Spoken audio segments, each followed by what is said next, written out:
पहले इनवाइट कर रहा हूं अमिताभा गुहा साहब को। इनको कहीं जाना है तो पहले गुहा साहब की हम लोग बात सुन लेते हैं, बिकॉज ये बड़े एक्टिविस्ट हैं और इनसे जरा समझ लेते हैं कि कैसे कैसे वैक्सीनेशन के को बीच में रखते हुए इस समय हमें क्या तैयारी करनी चाहिए और हम कहाँ चूक रहे हैं। गुहा साहब नमस्कार जी। मैं तो ये वैक्सीन का बारे में ही सीमित रखूंगा, मेरा जो कहना है, और जितना तुरंत संभव मैं कंप्लीट कर दूंगा।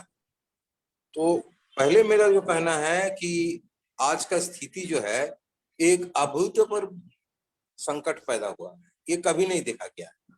और इस संकट में जैसे संभालना चाहिए उससे बहुत दूर हम लोग रह गया है। इसका कारण क्या है और कौन सी स्थिति में ये सब संकट पैदा हुआ है, सब बाकी चर्चा हो चुके हैं, उसमें नहीं मैं नहीं जाऊंगा।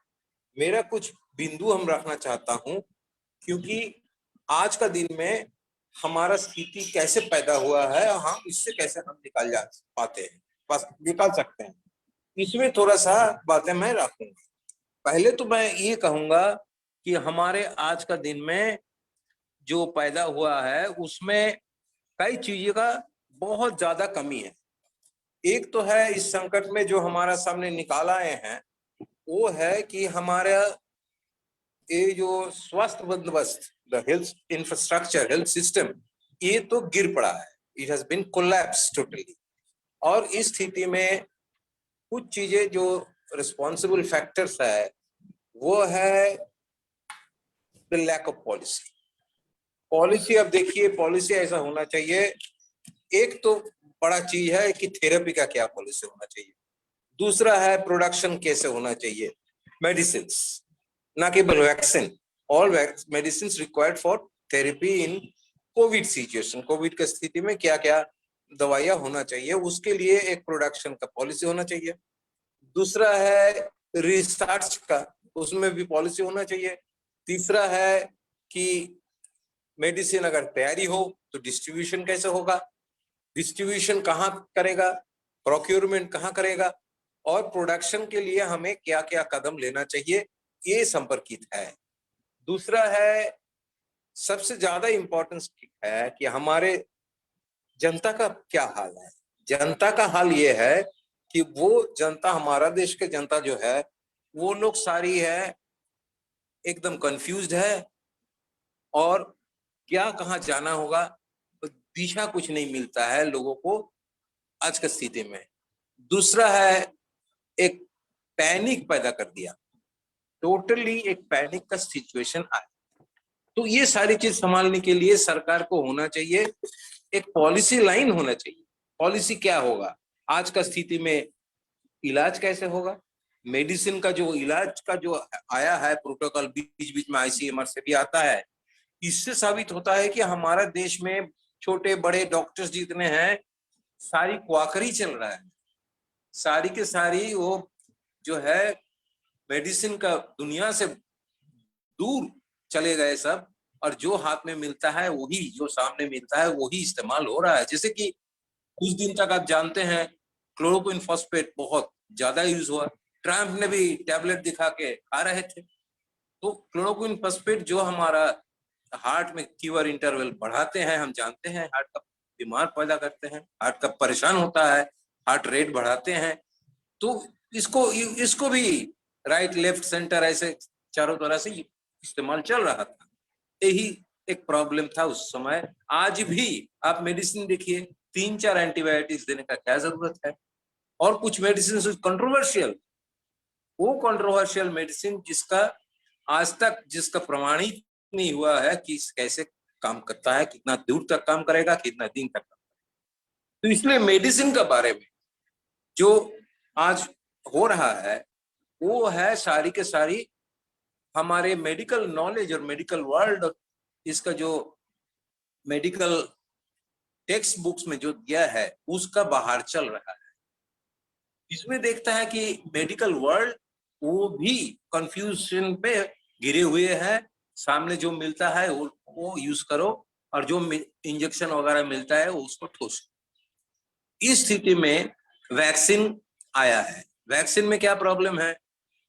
अधिकतर प्रॉब्लम ये है, अभी जो वैक्सीन हमने यहाँ पे यूज हो रहा है, जो इस्तेमाल हो रहा है वैक्सीन, वो वैक्सीन का जो चरित्र क्या है उसका बारे में खोज नहीं है कि वैक्सीन कितना दिन तक काम करेगा। मान लीजिए कि इंजेक्शन वैक्सीन आप दो, कभी बोल रहा है 4 हफ्ता, कभी बोल रहा है 7 हफ्ता, यही चल रहा है।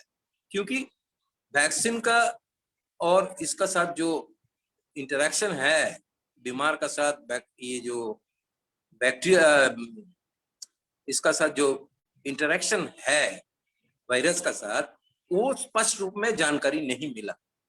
इसलिए वैक्सीन, 2 वैक्सीन जो यूज कर रहा है अभी, वो एकदम अनचार्टेड रास्ता में चल रहा है।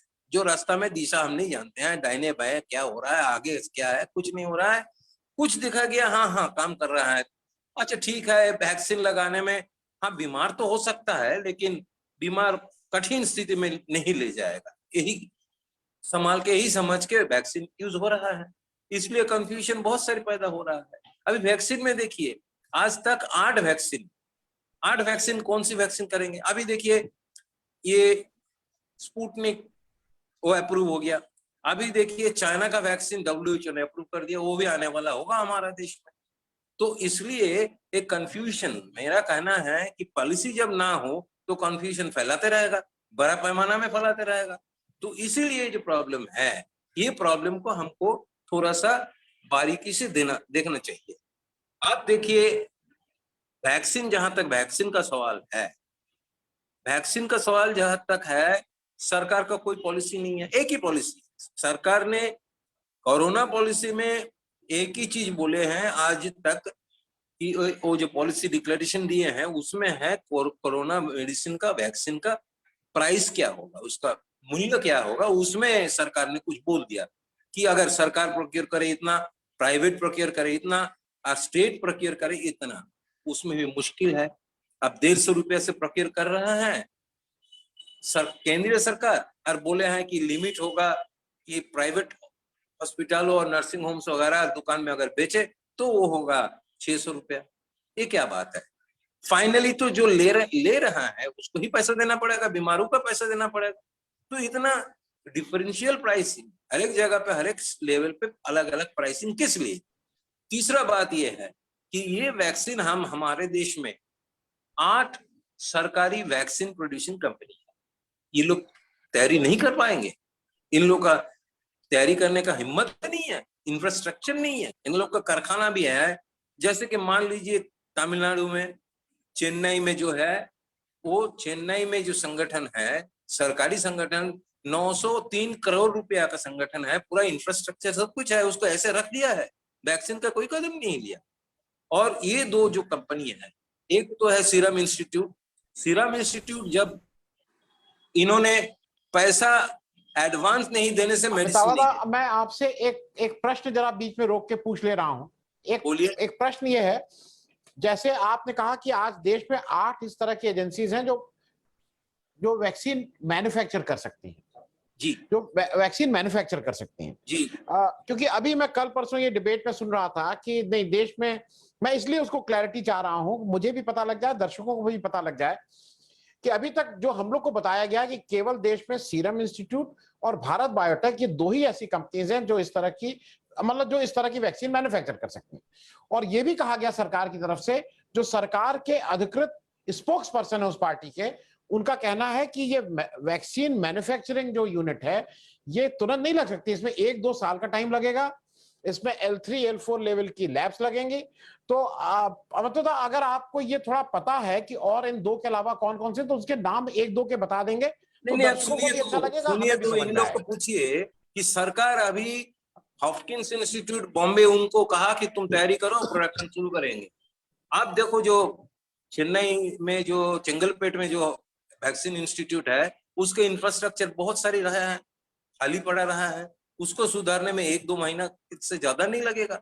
ऐसा बहुत सारी जगह है जहां पे हो सकता है। और देखिए दोनों कंपनी को दिए हैं, तीसरा कंपनी वो भी बैठे हैं बायोलॉजिकल ई, उनका वैक्सीन प्रोडक्शन यूनिट WHO से तैयारी किया हुआ है। तो दोनों का ऊपर क्यों मोनोपोली का? यही तो मेरा कहना है कि सरकार चाहते हैं कि मोनोपोली इन लोगों का जो है मोनोपोली बढ़ते रहे, चलते रहे, यही तो प्रॉब्लम है। और ये क्या किया है, सीरम इंस्टीट्यूट सबसे पैसा एडवांस लिए हैं, सरकार, केंद्रीय सरकार से, राज्य सरकार वगैरह भी दे रहा है, लेके उनको 2000 करोड़ जो दिया है एक्सपेंशन के लिए, हमारे देश में एक्सपेंशन का नाम ही नहीं है। तो जाके लंदन में बैठे हैं बहुत दिनों से, और वहां यूके में अपना फैक्ट्री तैयारी का बंदोबस्त कर रहा है। ये स्थिति है। इसको जानते हुए कि ये सारी, ऐसा तो कैंपेन हो रहा है कि हमारे सरकारी इंस्टीट्यूट है वो हमारे तैयारी करने के लायक नहीं है। दूसरा सवाल ये है, तुम्हें जब सितंबर से तुम्हारे अपने आईसीएमआर से, तुम्हारा अपने वो जो पार्लियामेंट्री कमेटी से चेतावनी दे रहा था कि भाई ऐसे संकट आने वाला है, तैयारी रखो, तैयारी काहे नहीं किया? तब तो हम 2-3 महीना हमारे सामने मिलता होता कि हमें इसको अपडेट करके, आज संकट में वो पैदा करते थे, प्रोडक्शन चलते रहते। तो इसलिए जो है मुझे ये कहना है कि सरकार ये प्राइवेट सेक्टर को उत्साह देने के लिए तैयार है, पब्लिक सेक्टर सुनते ही उसका गुस्सा हो जाते हैं और दूर चले जाते हैं। कोई इसका कोई कदम ही नहीं है कि पब्लिक सेक्टर को यूज करे। तो इसलिए हम लोगों ने आज शाम रात को हम लोगों ने जितना टेक्निकल पर्सन है सबको लेके एक वेब मीटिंग करेंगे, संभावना क्या है।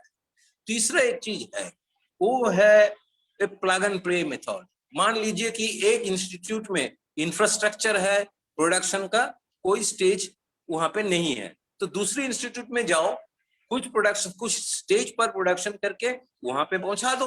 तो एक चेंज अगर तैयारी हो जाए तो ये जल्दी जल्दी हो जाएगा। ऐसा नहीं है कि A to Z पूरा प्लान का रिनोवेशन चाहिए, जहां तक रिनोवेशन हो गया दूसरे पब्लिक सेक्टर को बोलो, यहां तक उन्होंने कर लिया, तुमने यहां से करो, तुमने इसको कंप्लीट करो और मार्केट में चालू करो, मार्केट में छोड़ो इसको। ये प्रोसेस अगर सरकार चाहे तो ये संभव हो सकता है। और वैक्सीन का ये जो प्रॉब्लम अभी हो रहा है, 2 जन का जो प्रॉब्लम है जो हो रहा है, उसका हम लोग कुछ संभाल पाएंगे, ये हमको कहना है। तीसरा बात जो है इंपॉर्टेंट, जो आज का स्थिति में है, आप जानते हैं कि ये जो स्ट्रेन हमारे यहाँ पे जो वैक्सीन का आया है, बोल रहा है कि 3rd म्यूटेंट, अगर 3rd म्यूटेंट आए तो इसके लिए हमें भी तैयारी होना चाहिए था।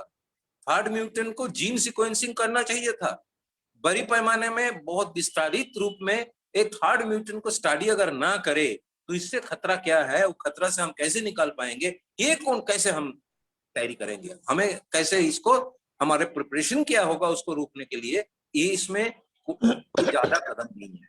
तो इसलिए जो कहते हैं कि संकट ऐसा पैदा हुआ है, हर जगह पे, हर कदम पे एकदम अनस्टेबल, इनडिसिसिव हो रहा है। इसलिए ना केवल जनता कंफ्यूज्ड है, डॉक्टर्स कंफ्यूज्ड है, हॉस्पिटल्स कंफ्यूज्ड है, एंड इसका साथ जो रिसर्च कर रहा है वो भी एक अनिश्चित जगह पे चल रहा है। ये अनिश्चित जगह का अंत ना करे तो इसको संभालना, आज को बीमारी जैसे फैल रहा है, इसको संभालना उतना इजी नहीं होगा।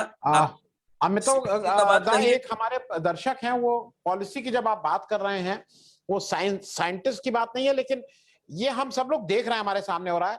वो कह रहे हैं कि पॉलिसी अंतिम संस्कार की भी होनी चाहिए, क्योंकि अभी जो हो रहा है ना, गंगा में आप बहा दे रहे हैं, कहीं है आधा जल रहा है, नहीं जल रहा है, कोई पॉलिसी नहीं है, और करे क्या आदमी।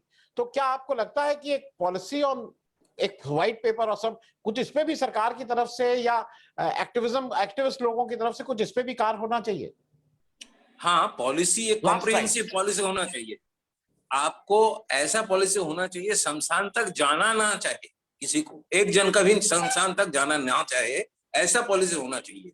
तो इस पॉलिसी के लिए हमने एक कॉम्प्रिहेंसिव पॉलिसी, जैसे मैंने कहा, पॉलिसी ऐसा होना चाहिए, प्रोडक्ट मतलब मेडिसिन का इस्तेमाल का गाइडलाइन से लेकर मेडिसिन प्रोडक्शन, डिस्ट्रीब्यूशन, अभी दे दिया। अब देखिए क्या हाल है, अभी दे दिया स्टेटों को, बोले कि तुम बाहर से इंपोर्ट करो, और इंपोर्ट करके तुम जब ये मेडिसिन, ये वैक्सीन जैसे है, इसको कोई प्राइवेट का हाथ में छोड़ो तो, और मार्केट में छोड़ो तो ब्लैक मार्केट तो होना आवश्यक होगा।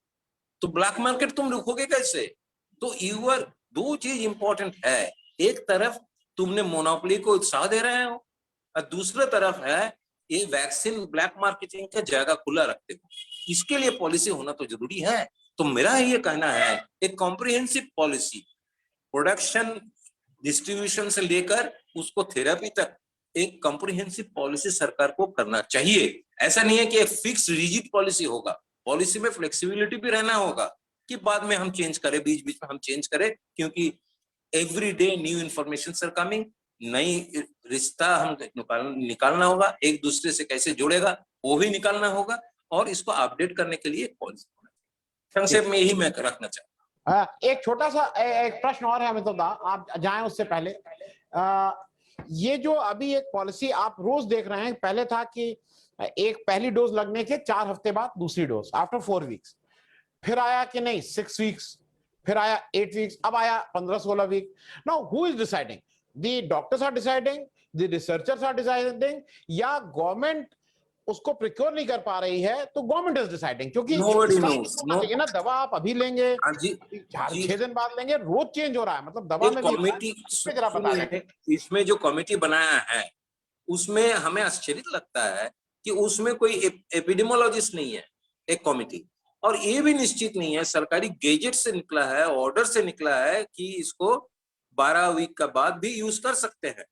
लेकिन इसमें इसलिए हमारे फ्रेंड जो है इज वायरोलॉजिस्ट, उन्होंने हमको बोला भाई ये तो कहाँ कौन डिसीजन लिया है इसमें और क्यों लिया है, साइंटिफिक बैकग्राउंड क्या है इसका पीछे, कि हम साथ कुछ समय देंगे, 7 में वीक भी होगा, 12 वीक भी होगा, 4 वीक भी होगा, जो भी है इसको समय बढ़ाने के लिए ये कौन दिया है, और इसका साइंटिफिक बैकग्राउंड हमें दिया ही नहीं।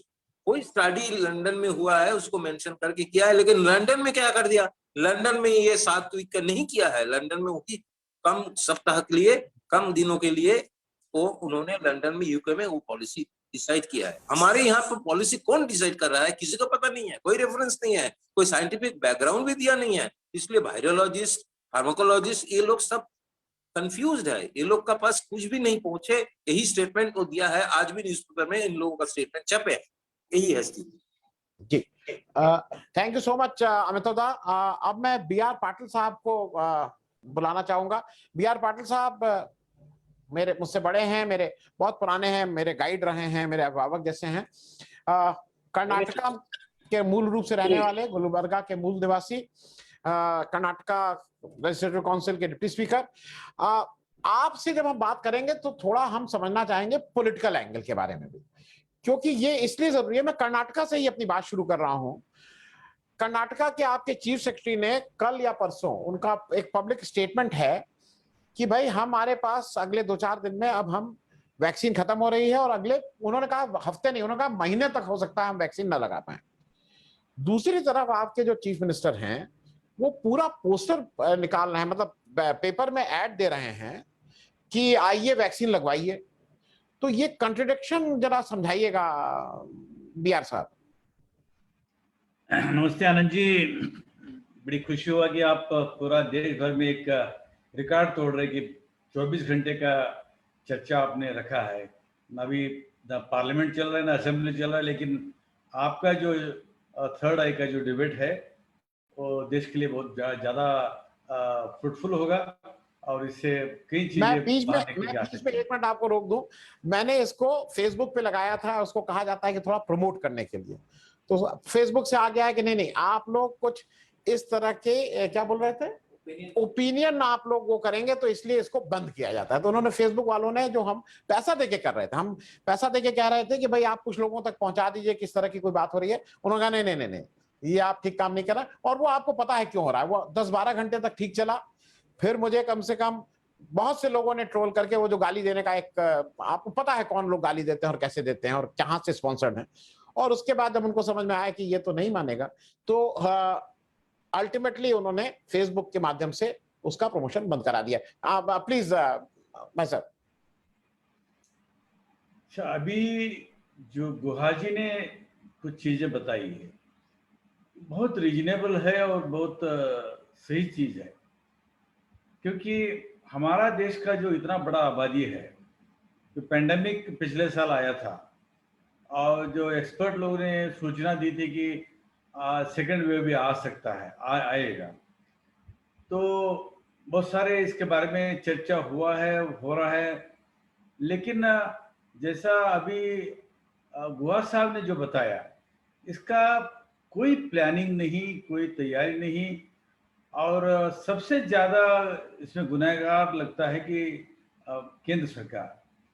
क्योंकि सबसे बड़ा पार्टी है देश में, उनका राज है, कई राज्यों में उनका सत्ता है।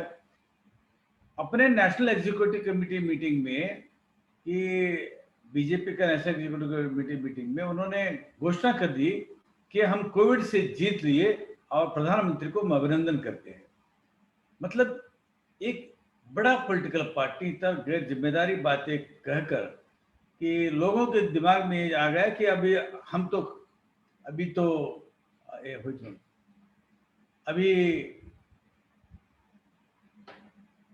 हेलो, अभी तो हम लोग जीत लिया, अभी कोविड का कोई प्रॉब्लम नहीं है।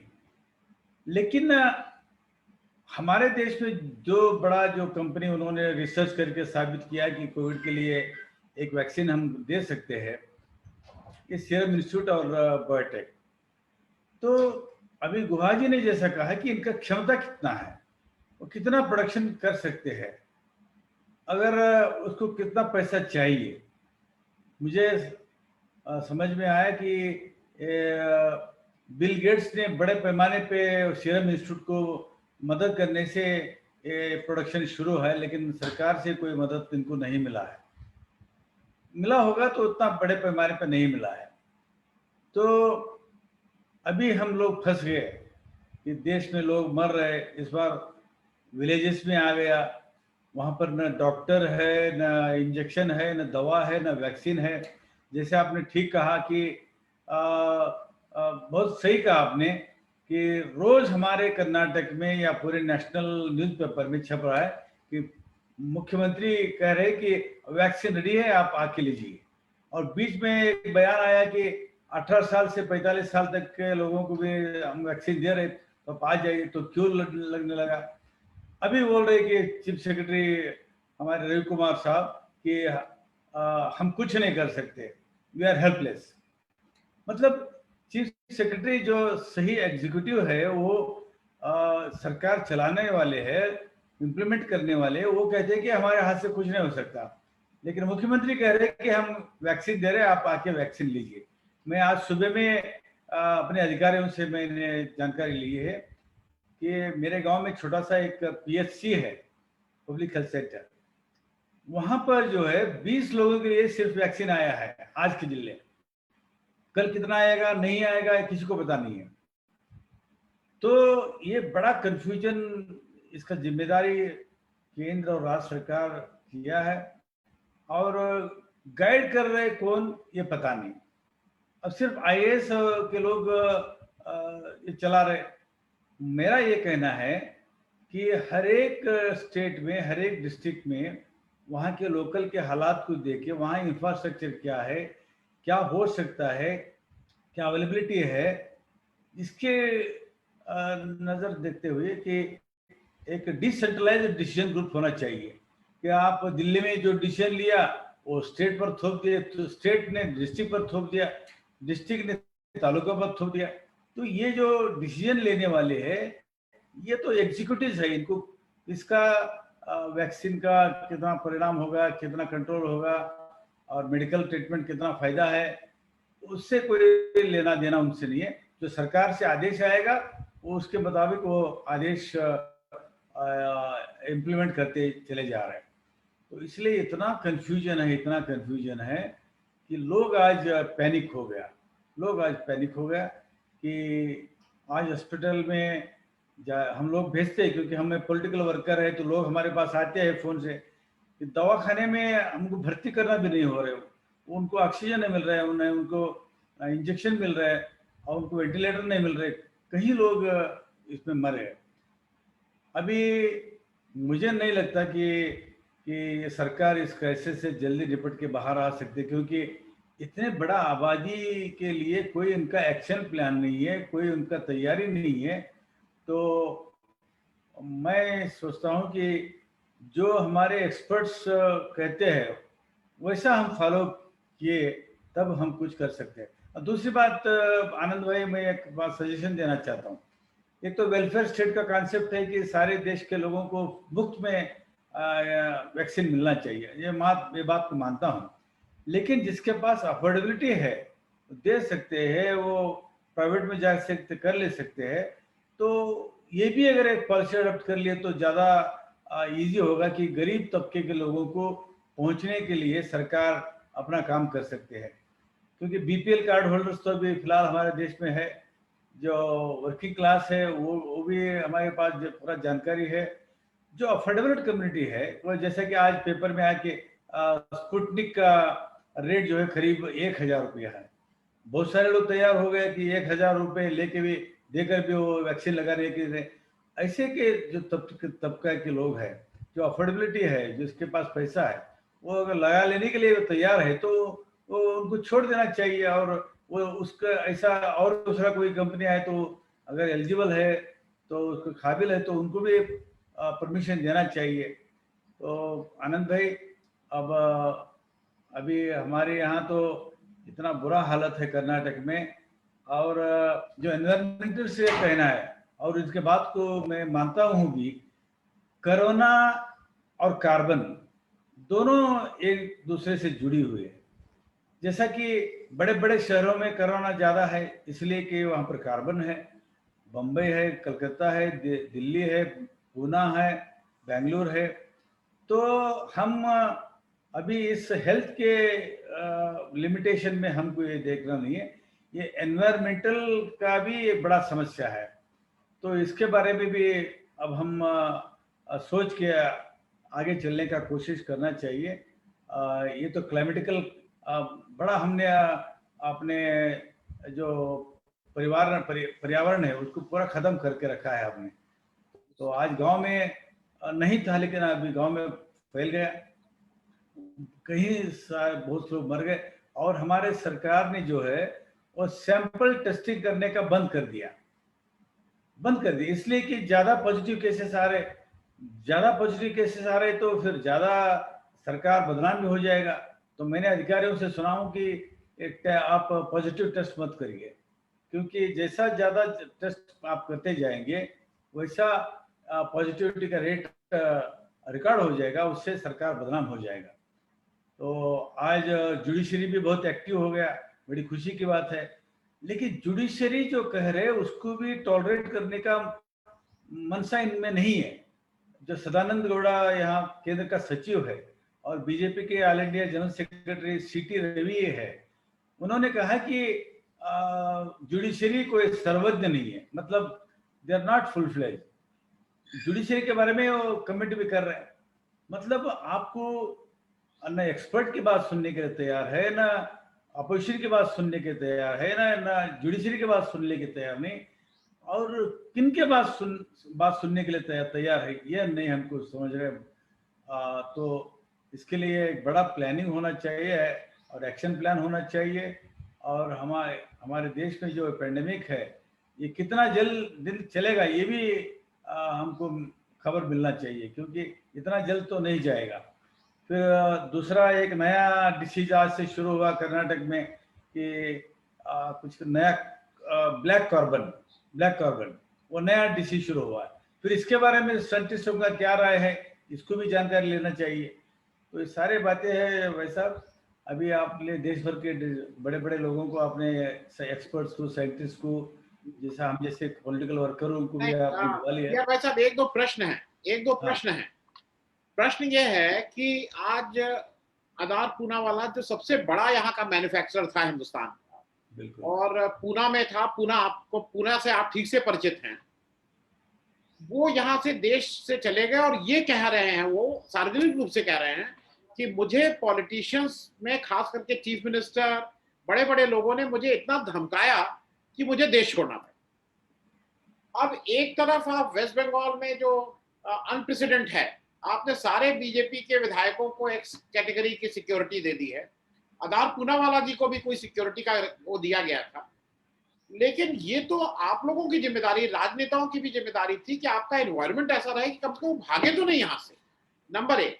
नंबर दो, अगर वो भाग के लंदन में उनको लग रहा है कि मैं दूसरी फैक्ट्री लगाऊं, तो हम सबको याद है कि एक बार वाहवाही हुई थी कि भाई ममता बनर्जी के मूवमेंट की वजह से ये जो टाटा का प्रोजेक्ट था वो वहां से गया, और उसको देखिए कितना अच्छा मॉडल था हमारे नरेंद्र मोदी जी का, उन्होंने तुरंत वहां हाथों हाथ ले लिया।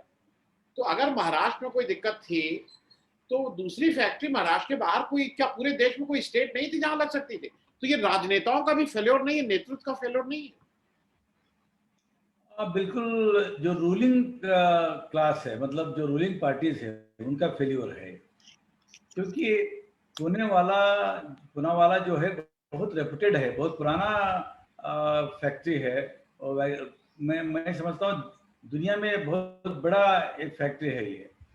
तो उनका मजबूरी है कि यहाँ पुणे में रहने से उनको ऊपर बहुत ज़्यादा प्रेशर आ रहा है, और सरकार ने पैसा नहीं दिया, तो उनको मजबूर किया जा रहा है कि आप इतना जल्दी सप्लाई कर दो, इसलिए उन्होंने जाके भाग के बैठा है।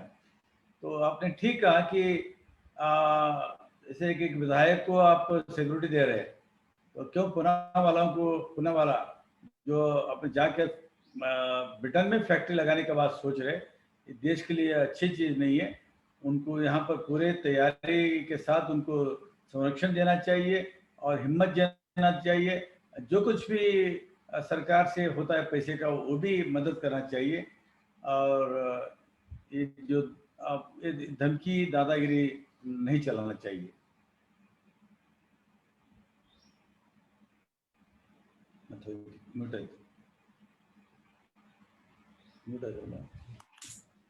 मेरी आवाज आ रही है बिहार भाई साहब? हाँ यार, आ रहा है। हाँ, एक इसी से रिलेटेड एक और प्रश्न है कि अभी जो हम लोग देख रहे हैं ना पिछले कुछ दिनों से, कि सब जगह, जैसे मैंने कहा, इवेंट मैनेजमेंट और इलेक्शन, अब वो इमेज मैनेजमेंट की बात हो गई है। और एक जग सुरैया बहुत पुराने व्यंग्यकार हैं, बहुत पुराने, और टाइम्स ऑफ इंडिया में उनका नीचे एक कॉलम निकलता है, वो एक अपने तरह से व्यंग्य करते हैं, उनकी अपनी स्टाइल है। कल उन्होंने एक व्यंग्य किया है, मतलब एक उन्होंने अंग्रेजी में लिखते हैं, उन्होंने अंग्रेजी में लिखा और उसको टाइम्स ऑफ इंडिया ने नहीं छापा। मतलब मैं उसको 10-20 साल से देख रहा हूँ, वो इतने सालों से छपे और उसको नहीं छापा। और उसको फिर एक द वायर नाम की एक जो पोर्टल है और जो एक सोशल मीडिया पे चलता है एक, वो उसने उसको छापा है। तो ये जिम्मेदारी भी तो कहीं ना कहीं नेतृत्व की है। और मैं इसलिए कह रहा हूँ क्योंकि मैं आज आपको किसी पार्टी विशेष का नहीं मान रहा हूँ, मैं आज आपको उस पूरे समुदाय का रिप्रेजेंटेटिव होकर मान रहा हूँ कि सत्ता आती है जाती है, कभी आप सत्ता में रहे, कभी आप विपक्ष में रहे, लेकिन ये व्यंग्यकारों को, चित्रकारों को, लेखकों को आप अपनी बात ही नहीं कहने दे रहे हैं। भाई वो भी तो रिफ्लेक्ट कर रहा है इस समय देश के मूड को, तो आप उनको क्यों चुप करा रहे हैं? देखिए, जैसा कि as a student of law, जैसा सब लोग जानते हैं कि एक मीडिया जो है वो चौथा खंभ है इस डेमोक्रेसी का। कुछ लोग हिम्मत करके लिख रहा है, हिंदू लिख रहा है, टाइम्स ऑफ इंडिया लिख रहा है, कुछ लोग लिख रहा है, डेली ट्रिब्यून लिख रहा है। तो आज भी वो मजबूरी में आ गया है कि ऐसे चीज़ों को छपाने के लिए। तो सही बातों में ये सबसे बड़ा डेंजर है डेमोक्रेसी के लिए। डेमोक्रेसी मतलब जनता का जो राय है, जो जनता का जो हुकूमत है। ये तो आज जो सरकार जो चला रहे, और डेमोक्रेसी पर उनको कोई विश्वास नहीं है और कोई एक्सपर्टों के ऊपर कोई विश्वास नहीं है। तो आज मीडिया के ऊपर भी उनका विश्वास चले जा रहा है। तो मीडिया लोगों को जब तक हम प्रोटेक्शन नहीं देंगे, मीडिया लोगों को जब तक हम नहीं सुनेंगे। आपको मालूम होगा आनंद भाई कि हिटलर ने कहता था कि मैं दुनिया में किसी को मैं नहीं डरता हूँ, लेकिन सिर्फ मीडिया को डरता हूँ। लेकिन आज हमारा सरकार जो है मीडिया को भी नहीं डरने वाले हैं। आज तो गोदी मीडिया उनके साथ में ही था सारे के सारे, लेकिन अभी जो कुछ लोग हिम्मत करके लिख रहे हैं उसको भी उन्होंने टॉलरेट नहीं कर रहा है। मतलब आज उनका स्थिति ये हो गया कि उन्होंने तो गलती कर दिया, अभी गलती छिपाने के मूड में भी वो तैयार नहीं है, और जो क्रिटिसिज्म है टॉलरेट करने के लिए भी तैयार नहीं है। जब डेमोक्रेसी में क्रिटिसिज्म को आप टॉलरेट करेंगे तो आप दुरुस्त कर ले सकते हैं, लेकिन उसके वो सोच भी आपके पास नहीं है तो फिर आप पूरे देश को खतरे में डाल दिए। इसके जिम्मेदार आप ही हो सकते हैं। मैं चलते चलते एक अंतिम प्रश्न बी आर भाई साहब आपसे। हाँ, आपने जेपी मूवमेंट का समय भी देखा है, आपने कई दौर देखे हैं। और अंतिम प्रश्न शॉर्ट में ये करूंगा कि कोई रास्ता नजर आ रहा है आपको? रास्ता तो ढूंढना पड़ेगा, रास्ता तो नजर नहीं आ रहा है, रास्ता ढूंढना पड़ेगा। कि आज मेरा एक पॉलिटिकल पार्टी के वर्कर के नाते मेरा एक सुझाव है कि आज सबसे बड़ा पार्टी बीजेपी को अगर छोड़े तो कांग्रेस है। कांग्रेस अपने एक जिम्मेदारी निभाना चाहिए, इस रूप से निभाना चाहिए, सिर्फ अकेले कांग्रेस किए तो ही होगा ऐसा बात नहीं होना। ये सारे जितने भी पार्टीज है, अलग अलग पार्टीज जो बीजेपी के विचारधारा को नहीं मानते, जो बीजेपी के एडमिनिस्ट्रेशन को नहीं मानते, वैसे सारा लोग मिलकर एक मूवमेंट देश में खड़ा कर सकते हैं। देश बहुत बड़ा ताकतदार है, लोगों के दिमाग में ऐसा नहीं कि कोई सोच नहीं है, सोच है, उनके दिल दिमाग है। तो मेरा यही कहना है कि एक मोर्चा खोलना चाहिए।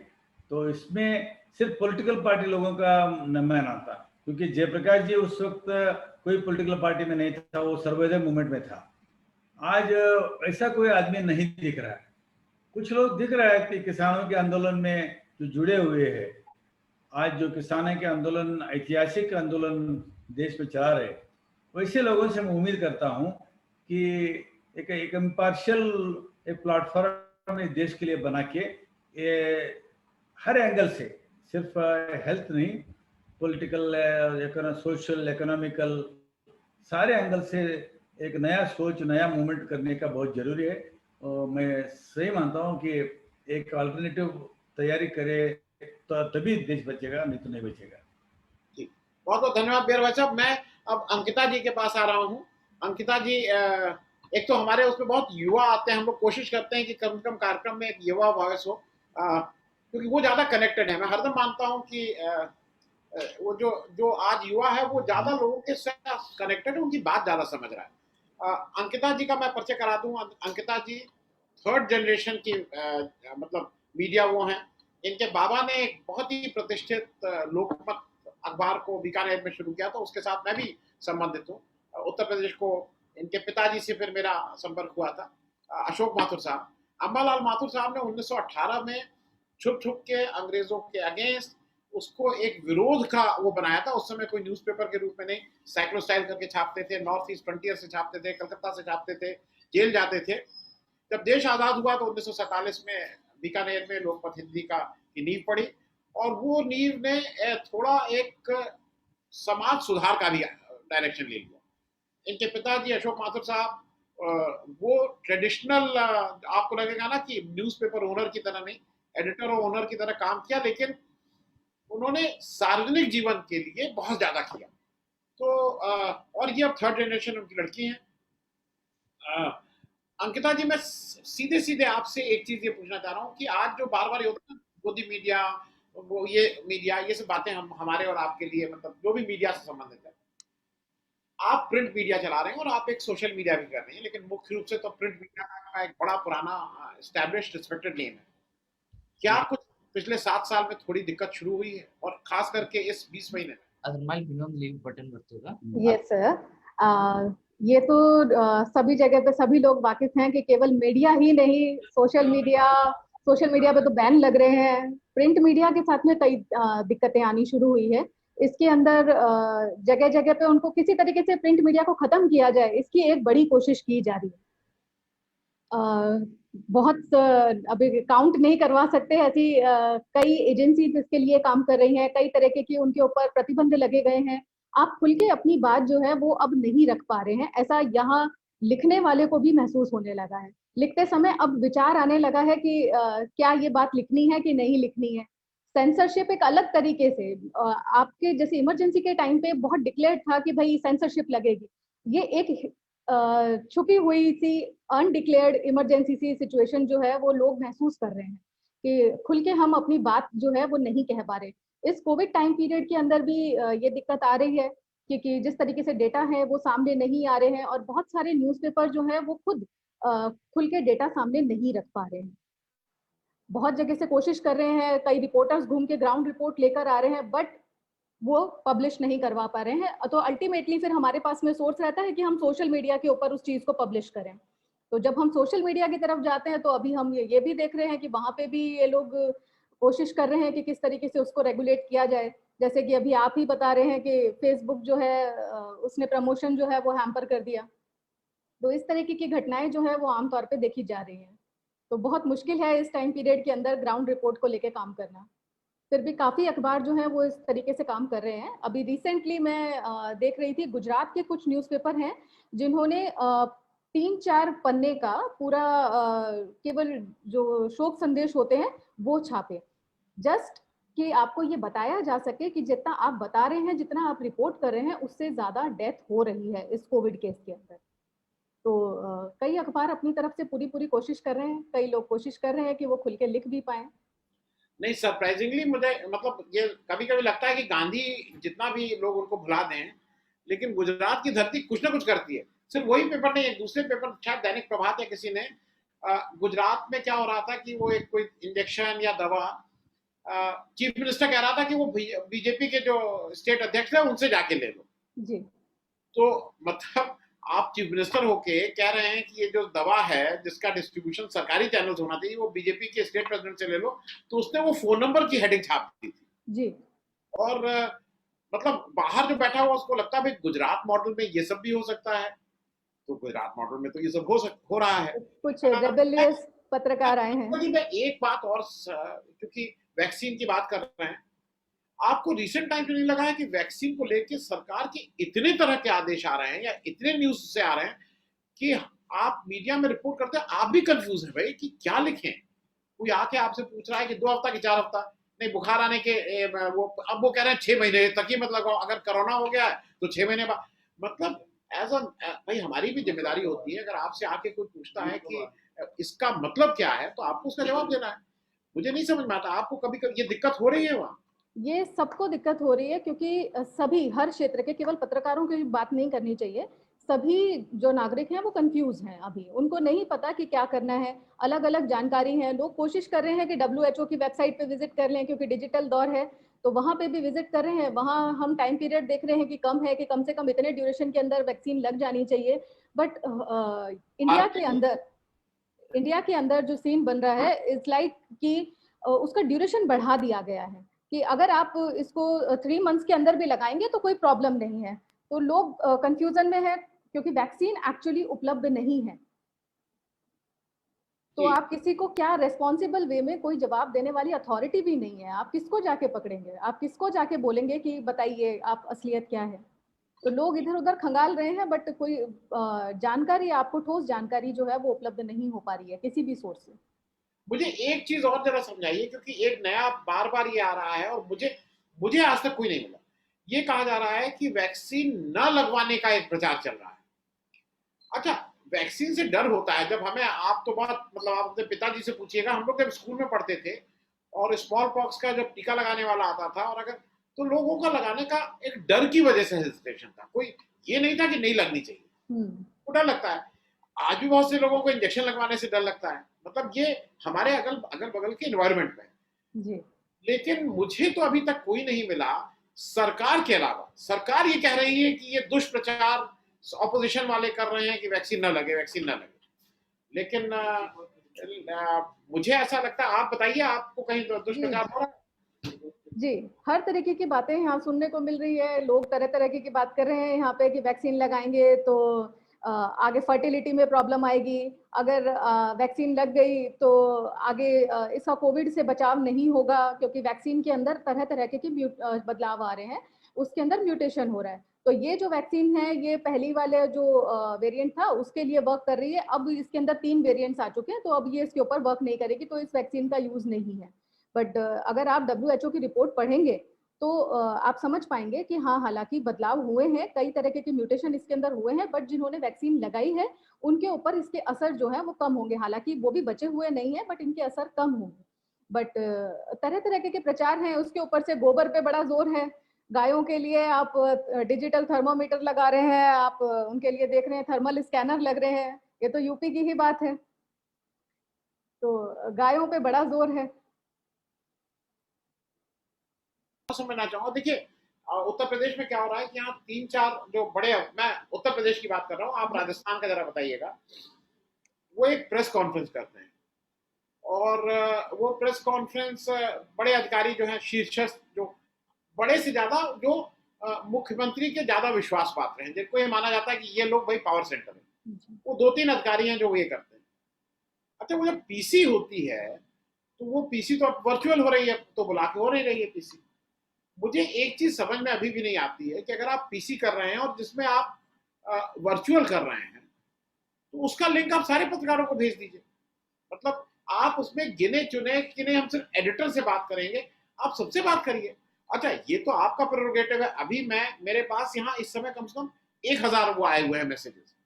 तो ये तो मेरा मन है ना कि मैं किसका प्रश्न लूंगा, किसका प्रश्न नहीं लूंगा।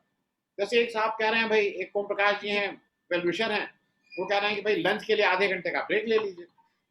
इसकी ब्यूटी ही यह है कि उससे चलना है। और मैं आप मतलब ओम प्रकाश जी आपको बता दूं, ऐसा नहीं कि मैं हवा और पानी पी के रह रहा हूँ, बीच में कैमरा ऑफ करता हूँ। ये अब आपको दिखा भी दूं, ये कुछ घर से आया था, क्या कुछ फल आया था वो खा लिया हूँ, कुछ और आया हुआ है वो सैंडविच खा लूंगा, तो कैमरा ऑफ करके वो सब काम कर ले रहे हैं।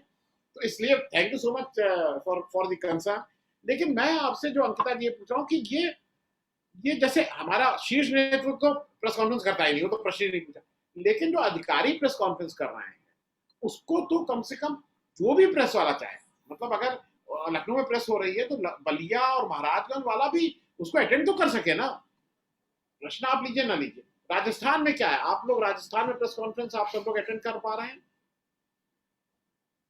एक्चुअली राजस्थान के अंदर भी कॉन्फ्रेंसेस नहीं हो रही, क्योंकि कहने के लिए शायद कुछ है नहीं, बताने के लिए कुछ है नहीं। क्या बताएंगे कि क्या स्थिति है, किस तरीके से उसकी रोकथाम करना है, वो भी इनके हाथ में नहीं है। जब शुरुआती दौर के अंदर सेंटर ने तय कर लिया था कि जितना भी वैक्सीनेशन प्रोग्राम या इम्यूनाइजेशन प्रोग्राम या जो भी कुछ मेडिकल से रिलेटेड जो भी कुछ होगा वो सेंटर लीड करेगा, तब आपने स्टेट्स को स्टेक होल्डर रखा नहीं। अब आप स्टेट्स को कह रहे हैं कि अब आप वैक्सीन मंगा लें। राजस्थान के अंदर भी तैयारी चल रही है कि जॉनसन एंड जॉनसन की मंगा लेते हैं, मॉडर्ना की मंगा लेते हैं, फाइजर की मंगा लेते हैं।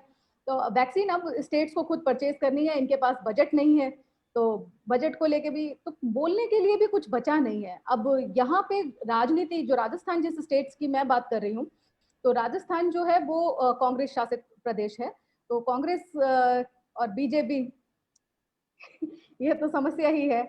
तो यहाँ पे जो वातावरण बन रहा है वो ये बन रहा है कि ये तो मोदी के अगेंस्ट जाके बात हो रही है, यह हमारे प्राइम मिनिस्टर के अगेंस्ट जाके बात कर रहे हैं, ये उनको इनकैपेबल बता रहे हैं, सेंटर की इनकैपेबिलिटी को बताते हुए ये दुष्प्रचार कर रहे हैं। तो ग्राउंड रियलिटी जो है उसको आप किस तरीके से नेग्लेक्ट कर सकते हैं? ग्राउंड रियलिटी ये है कि कोविड केसेस लगातार बढ़ते जा रहे हैं, आपके पास ऑक्सीजन नहीं है, आपके पास में वैक्सीन नहीं है, और उसके ऊपर सोने पे सुहागा जो रहा वो एक डिजिटल डिवाइस, कि आपको वैक्सीनेशन के लिए आपको अपने फोन से अपना स्लॉट बुक करना है।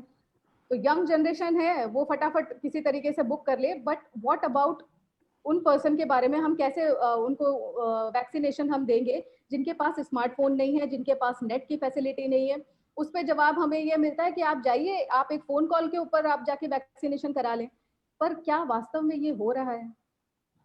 तो इसको लेके आप कहीं कंप्लेन नहीं कर सकते और सबका मौन है, कोई किसी भी बारे में कुछ नहीं कहना चाह रहा। अंकिता जी, इसी में एक और सिर्फ यही नहीं है कि देखिए, मैं एक कॉर्पोरेट में काम किया, मैं कंप्यूटर को यूज करता हूँ सुबह से शाम तक। अब मेरा ज्यादा काम इसी पे होता है, लिखाई पढ़ाई वाला खत्म हो गया, अब इसी पे कंप्यूटर पे आता है। और मैं अपने को बाकी के मुकाबले मानता हूँ, मैं थोड़ा, मुझे कंप्यूटर थोड़ा टेक सेवी। और मेरे तमाम जो दोस्त हैं जिन्होंने नौकरी की है, चाहे बैंक में की, चाहे किसी भी सरकारी उसमें की, उसको कंप्यूटर चलाना उसकी मजबूरी थी, क्योंकि उसके बिना उसकी नौकरी चलती नहीं जी। उतना कंप्यूटर चलाना आता है। लेकिन 60 वर्ष के ऊपर वाला जो भी व्यक्ति है, उसमें 100 में 99 लोगों का जो टाइम स्लॉट था उनके बच्चों ने या ग्रैंडसन ने बुक किया। जी। उसको कंप्यूटर चलाना आता है, उसको कंप्यूटर पे वो फेसबुक पे बात कर लेता है, वो ये सब कर लेता है। लेकिन स्लॉट बुक कराना बहुत आसान चीज नहीं है।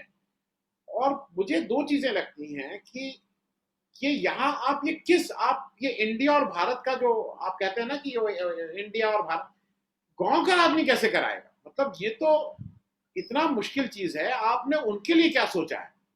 क्योंकि मुझे बार बार ये लगता है कि मैं हूं या आप हो या कोई भी हो, आपके पिताजी बड़ा मूवमेंट चलाते थे, उस आम आदमी के लिए भी तो कुछ सोचना चाहिए कि कुछ ना कुछ तो करें। सब मौन है, अभी कोई किसी के बारे में नहीं सोच रहा है। सब पहली चीज तो ये सोचने किस तरीके से अपनी जान बचाई जाए। अभी खुद ही की जान के ऊपर संकट आया हुआ है। वैक्सीनेशन यहाँ बहुत सारे पत्रकारों की बात करूं तो फ्रंटलाइन वर्कर है, उनको भी नहीं मिल पा रहा है। हर तरीके से सब जने कोशिश कर रहे हैं, तो जो पीछे रह गया है तबका, उसके बारे में तो कोई भी नहीं सोच रहा। और इसी का रिजल्ट है कि गांव के अंदर बहुत तेजी से कोविड जो है वो फैल गया है, बहुत डीप पेनिट्रेट कर गया है, और जिसकी रिपोर्ट नहीं की जा रही है। ना वहां पे जांच हो रही है, ना उसको प्रॉपरली रिपोर्ट करा जा रहा है, और रोकथाम की तो बात ही दूर की है। तो कहाँ उसको, और इनफैक्ट मैं अभी कुछ केस स्टडीज देख रही थी, तो वहां पे टाइफाइड की दवाई दी जा रही थी उनको। तो आप उल जुलूल जैसा आपका मन कर रहा है वैसी दवाई उनको दिए जा रहे हैं। और कुछ केसेस के अंदर ये भी वास्तविकता है कि लोग छुपा रहे हैं कि अगर उनको सर्दी जुकाम है तो उनको डर लग रहा है कि कहीं कोविड कह के अंदर ना बैठा दें, तो लोग छुपा भी रहे हैं। तो स्थिति जो है वो भयावह हो गई है। मैं मैं एक जरा और बीआर भाई साहब, आप भी अभी हैं, आपसे भी मैं बीआर भाई साहब से भी पूछ लूं इसको। बीआर भाई साहब, अगर आप सुन रहे हैं तो आप प्लीज, आपका वो ऑफ है कैमरा, और वो ऑफ है। देखता हूँ बीआर भाई साहब सुन रहे हैं ना? बीआर भाई साहब, ये बताइए कि गांव में आप कैसे मैनेज कर रहे हैं? मतलब आप तो चुने हुए प्रतिनिधि रहे हैं, तो हम लोग तो भाई ठीक है, यहाँ आपके पीछे तो लोग पूछते होंगे कि ये तो करो ये करो, तो उनको ये टाइम स्लॉट वाला गांव में कैसे हो रहा है? देखिए आनंद भाई, मेरे जैसे आदमी को भी पता नहीं कि कैसा फेसबुक क्या क्या ईमेल क्या है व्हाट्सएप क्या, ये मुझे पता नहीं। ये आम लोगों के लिए तो इम्पॉसिबल है, ये इम्पॉसिबल है। मैंने कल टीवी देख रहा था कि हमारे देश का जो हेल्थ मिनिस्टर है हर्षवर्धन जी, उन्होंने कहा कि आप अपने से बुक कर लीजिए, अपॉइंटमेंट लीजिए, जाके वैक्सीन लीजिए, इतना आसानी से। मतलब हम जैसे लोगों के लिए भी जो उसको बुक करना नहीं आता, तो ये सरकार खुद ही गुमराह कर रहा है। तो इनको पता नहीं कि क्या बोलना चाहिए, क्या करना चाहिए, क्या अवेलेबिलिटी है, कि कैसा इनको निभाए, इसके के पास कोई प्लानिंग नहीं है। तो मैं गांव से आता हूं, आज भी कई लोगों के पास स्मार्टफोन नहीं है, और कई लोगों को फोन से अच्छे बोल भी नहीं पाते हैं बेचारे। उनको अभी वो कहते हैं कि हमको तबीयत खराब हो गए, हम अस्पताल आ रहे हैं, हमको एक बेड दिलाइए। लेकिन क्या हुआ, उनका सैचुरेशन कितना है, और क्या उनका प्रॉब्लम क्या है, ये बेचारे उनको कुछ मालूम नहीं रहता। इसलिए सारे बहुत कंफ्यूजन है। यहाँ पर कोई स्क्रीनिंग नहीं है। पहला तो पीएचयू पीएचसी में तो डॉक्टर्स देख के आइडेंटिफाई करना पड़ेगा, डायग्नोज करना पड़ेगा कि क्या इसके लिए डिसीज है, क्या प्रॉब्लम है। फिर तालुका हॉस्पिटल में तो अवेलेबिलिटी बेड है, तो वहां भर्ती। सारे लोग डर कर गाड़ी किराए से गाड़ी लेकर गुलबर्गा भाग रहे, गुलबर्गा आ रहे। हम आके यहाँ से फोन करते हैं कि हम परेशान हैं, हमको हॉस्पिटल में बेड दिलाइए। हम भी डॉक्टर्स को बोलने के लिए भी कोई मालूम नहीं है ना कि क्या चीज है इसका, क्या क्या कोविड है, क्या और कोई चीज है, क्या है। बहुत बड़ा कंफ्यूजन है। अच्छा, इसके लिए तो डॉक्टर की संख्या आजकल अखबार में डेली आ रहे हैं कि हमारे पास पॉपुलेशन के हिसाब से जितना डॉक्टर्स होना चाहिए उतना डॉक्टर अब नहीं है।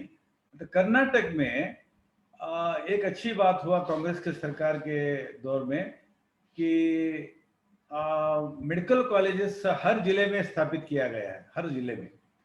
और हमारे जो पुराना हैदराबाद स्टेट कहते हैं, आजकल कल्याण कर्नाटक कह रहे हैं हम लोग, यहाँ से हर साल 7,000 मेडिकल एमबीबीएस करके बाहर आ रहे हैं।